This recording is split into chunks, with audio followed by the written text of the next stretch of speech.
The new book that is rocking the political scene, detailing what the author claims is the blood feud between the Clintons and the Obamas. When did the fallout hit, and what will it mean for 2016? Remember when your car had to be inspected every year to ensure you weren't driving around a piece of junk that could hurt you or someone else? We will drive over that bridge and more with car coach Lauren Fix. And what the chairman of the Republican National Committee had to say to our own Steve Mulsberg. Once again, we question everything for Wednesday, June 24th, 2014.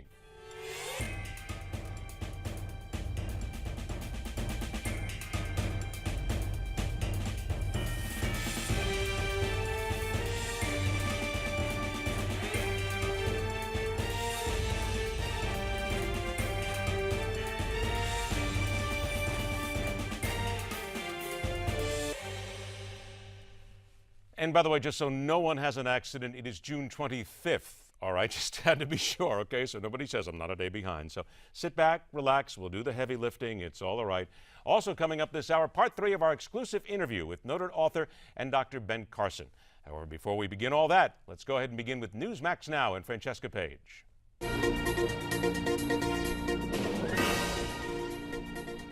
Welcome back. Last night there was a number of hotly contested primary races throughout the country. It was an extremely close race in Mississippi, but GOP Senator Thad Cochran was able to fight off Tea Party challenger Chris McDaniels.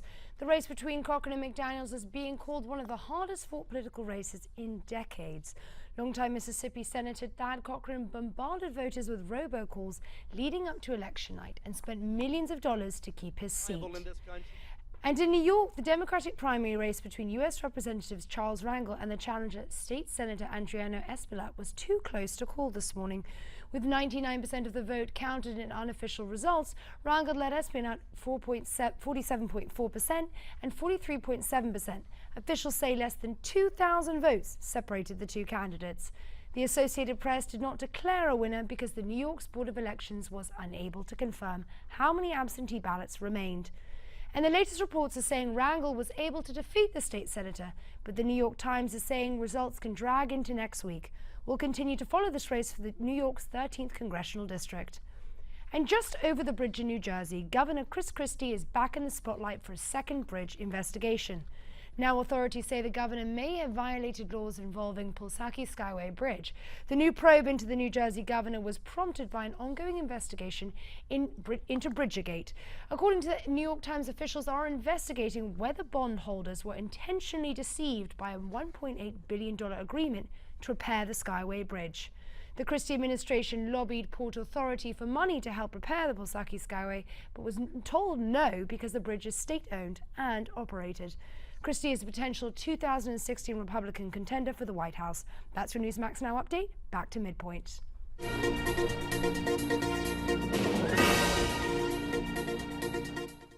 I still believe in the rule of law, and what I've advocated is a guest worker program whereby those people could work legally, still pay taxes, but it doesn't shortcut the process of becoming an American citizen. And that in order to get your guest worker permit, you have to apply like anybody else from outside the country.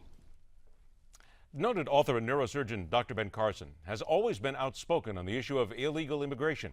Recently, he wrote an op-ed that discussed the issue in detail, including his comments, shared by many, that if our political leaders game the system for their own benefit, so will illegals.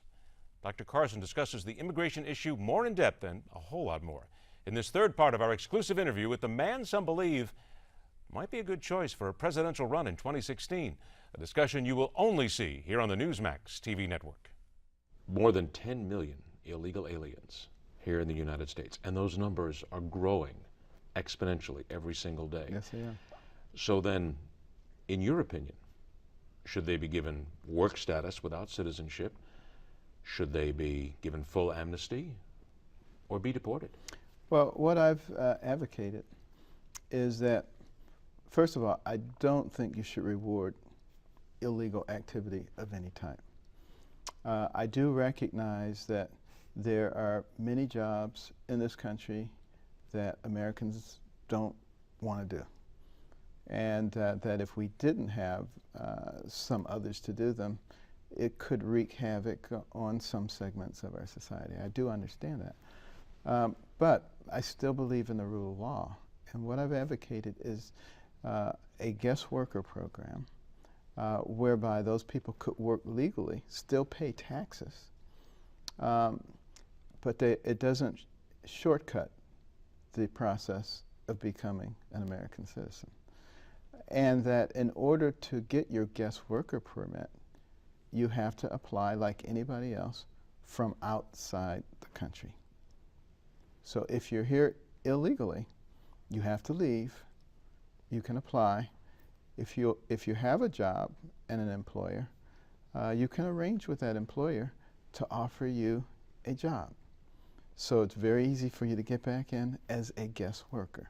But now you're legal, now you're paying taxes. You still can't vote.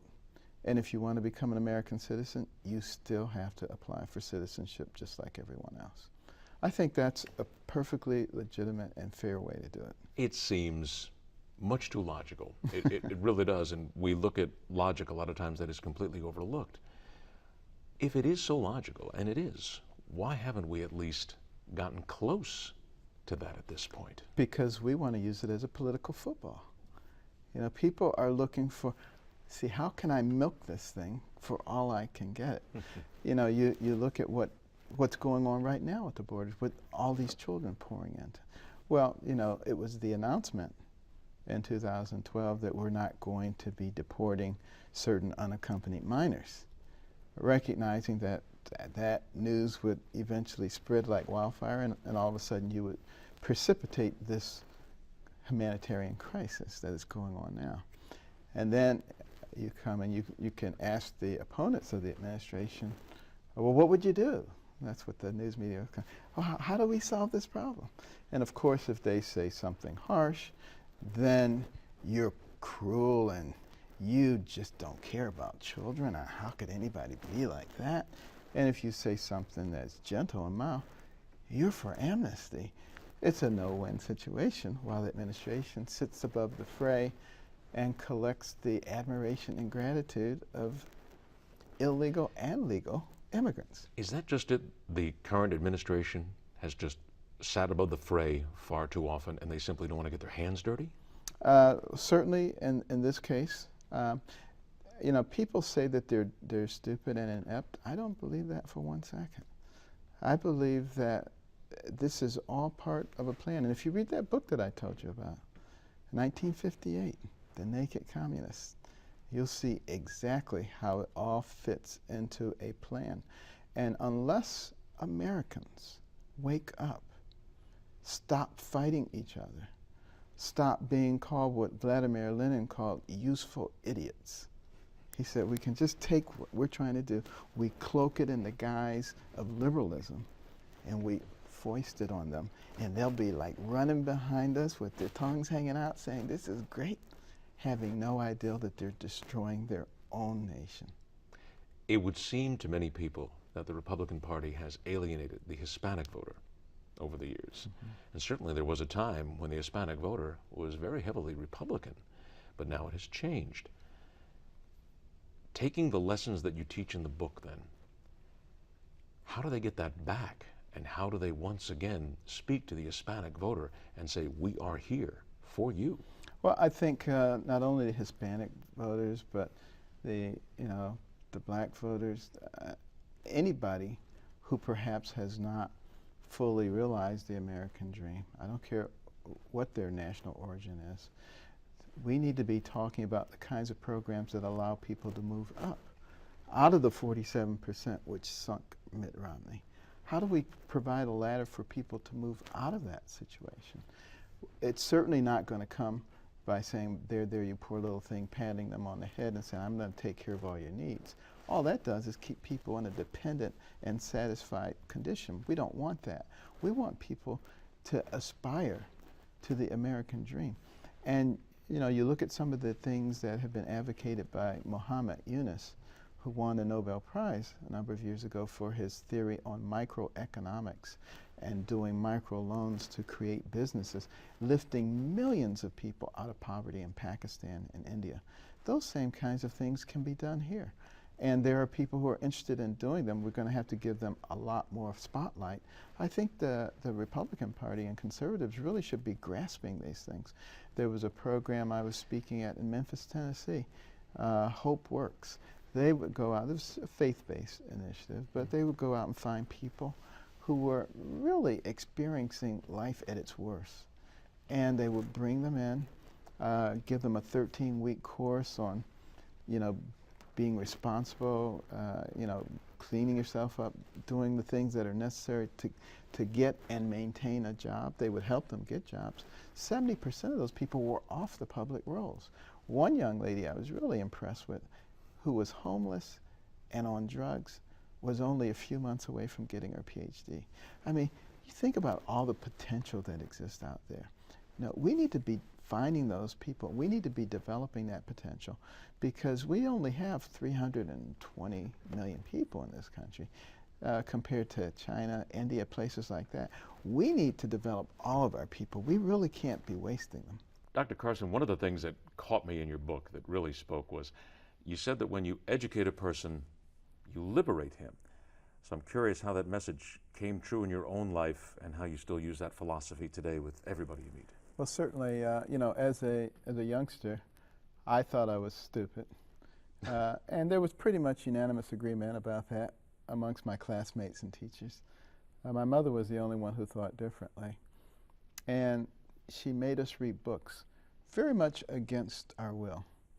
But back in those days, you had to do what your parents told you to do. There was no social psychologist saying let the kid express themselves. So, I had to read the books. And as I began to read books, something happened.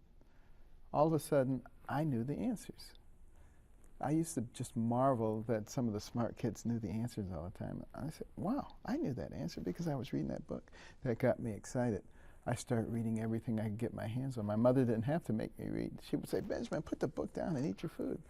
But it made a big difference because I completely turned around. Within a year and a half, I went from the bottom of the class to the top of the class. It changed my entire perspective on life. And I began to realize that the person who has the most to do with what happens to you in life is you. And at that point, I couldn't get enough education. I started going back to school, going back after school and talking to my teachers, because a lot of times they didn't get to teach the lesson because they spent the whole time disciplining people. And I would say, what were you planning to teach? And they were delighted to see me coming back. And I got a lot of extra tutoring. And it prepared the way to go from an inner city high school in Detroit to Yale University. You can get a copy of Dr. Carson's New York Times #1 best-selling book, One Nation, What We Can All Do to Save America's Future, at bookstores everywhere, or go to newsmax.com/Ben to get your free copy. And let's also give you a program note here, because here on the Newsmax TV network this weekend, join us for more of the exclusive interview with Dr. Carson. He'll talk more about a possible run for the presidency as well. Let's go ahead and give you the times here. That's the Best of Midpoint, comes up this weekend, Saturday, June 28th at 9 a.m. Eastern Time, and Sunday, June 29th at 3 a.m. and 8 p.m. also Eastern Time. One other note here while we close this out and talk a little bit about the presidential run here. Interesting to note that just a couple of days ago, there was a Rasmussen poll that came out. And of course, Rasmussen reports, the polls are always out there and people are always talking about what can happen. Dr. Carson was in there. He was indicated as a surprise top challenger to former Secretary of State Hillary Clinton in a 2016 presidential matchup. According to Rasmussen reports, found that he placed just behind Kentucky Senator Rand Paul as Clinton's closest competitor. In a new poll out just this week, Clinton would beat Carson 45 to 38% and would beat Paul 46% to 39%. So interesting how we are still so far from 2016, and we're constantly talking about who those closest challengers are. But when you think about it, Rand Paul is the one being talked about right now, but Dr. Ben Carson and his ideas are right behind it as possibles. And we thank Dr. Carson for all of his time and certainly some wonderful words. I still go back to that thing about education. Tell us what you think as well. It's always available on social media right here on the Newsmax TV network. For Twitter, email, and Facebook users. And then come on back here, because at Midpoint, we question everything.